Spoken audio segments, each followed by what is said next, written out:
डीएमकेचे नाराजीवर मार्ग निघेल, विरोधकांच्या एकजुटीसाठी प्रयत्न सुरू. शरद पवार. देशातील विरोधी पक्षांनी एकत्रितपणे काम करावे हीच सर्वांची भूमिका आहे. विरोधी आघाडीतून बाहेर पडण्याच्या तयारीत असल्याचे चित्र दिसत असलेल्या डीएमकेसह सर्व घटक पक्षांशी चर्चा करून सकारात्मक मार्ग काढला जाईल, असा विश्वास ज्येष्ठ नेते शरद पवार यांनी व्यक्त केला. बारामतीतील गोविंदबाग येथे माध्यमांशी संवाद साधताना पवार म्हणाले की पुढील 3 वर्षात कोणतीही मोठी निवडणूक नसल्याने विरोधी पक्षांना एकत्र आणण्यासाठी प्रयत्न सुरू आहेत. देशात सध्या 2 प्रमुख राजकीय प्रवाह दिसत आहेत.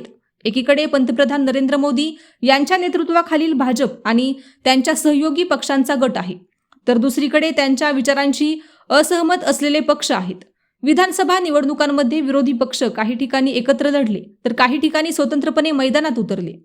डीएमके विरोधी आघाडीतून बाहेर पडणार असल्याच्या चर्चांबाबत विचारले असता पवार म्हणाले, आज तसे चित्र दिसत असले तरी प्रमुख नेत्यांना 8-10 दिवसात बोलवून चर्चा केली जाईल.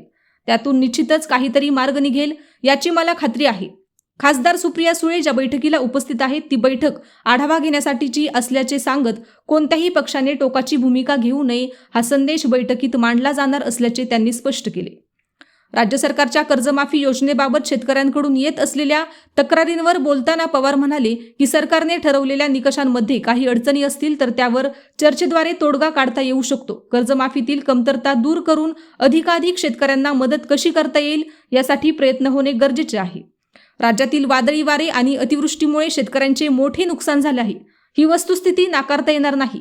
वसंतदादा शुगर इन्स्टिट्यूटच्या 5 शास्त्रज्ञांनी नुकसानीची पाहणी करून अहवाल सादर केला आहे. निसर्गापुढे कोणाचेच चालत नाही. मात्र या परिस्थितीत शेतकऱ्यांना दिलासा देण्यासाठी कोणत्या उपाययोजना करता येतील याचा विचार केला जाईल, असेही त्यांनी सांगितले.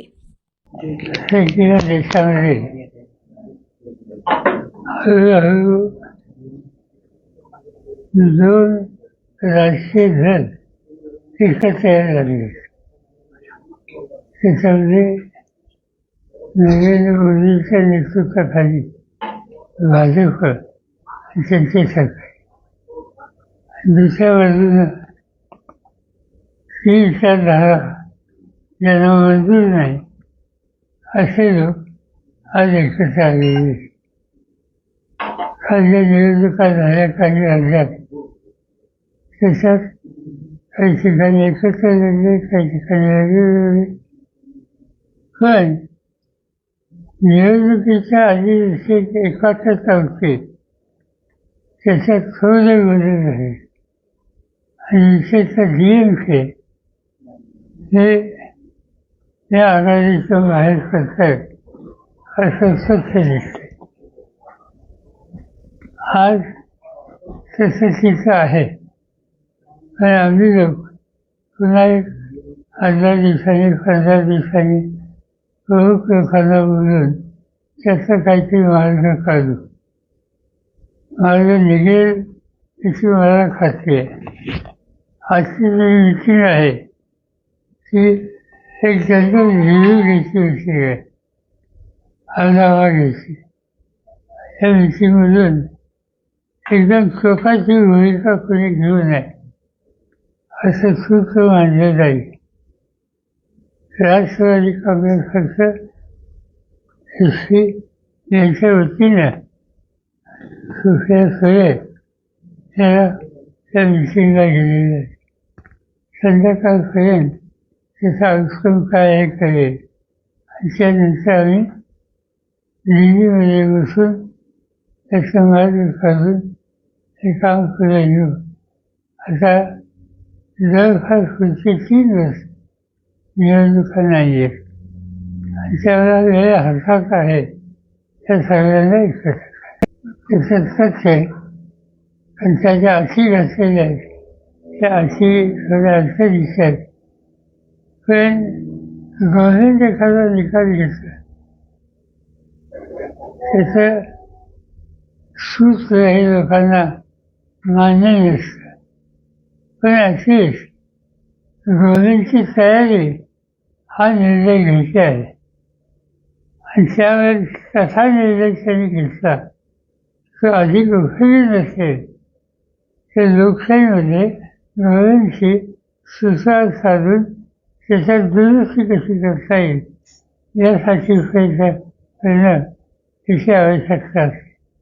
आणि म्हणून माझं खुशखुशी एवढंच सांगितलं की माझा प्रयत्न आहे की महाराष्ट्राचे मुख्यमंत्री देशाचे कणखर लोक असतील त्यांच्याशी बोलून कर्जमाफीमध्ये जो निर्णय घेतला आहे त्याच्या ज्या कमतरता आहेत त्या कशा दूर करता येतील आणि शेतकऱ्यांना मदत करता कशी येता येईल.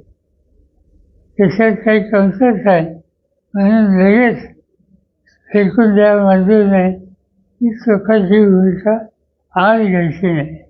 बघूया आता काय नाही. माझ्याकडे असाच रिपोर्ट आला आहे. नुकसान झालं आहे काट्याची वगैरेच्या भागात कांद्याची कडच्या काही भागात विशेषतः शेळी आणि ऊस याच्यात नुकसान झालेलं आहे. पण बघूया आता सध्या शेख शिवाने इथं फातुरीची वसंतदादा इन्स्टिट्यूटची त्याचा रिपोर्ट आला आहे ना. त्याचा रिपोर्ट आलेला आहे. त्यांनी पाहणी केली आणि काय करायची गरज आहे त्याचं देखील आज नियोजन आमच्याकडे आलेलं आहे. आणि याच्यामध्ये 5 शास्त्रज्ञ हे टीम गेलेले. बघूया आता निसर्ग हे काही तुमच्या माझ्या हातात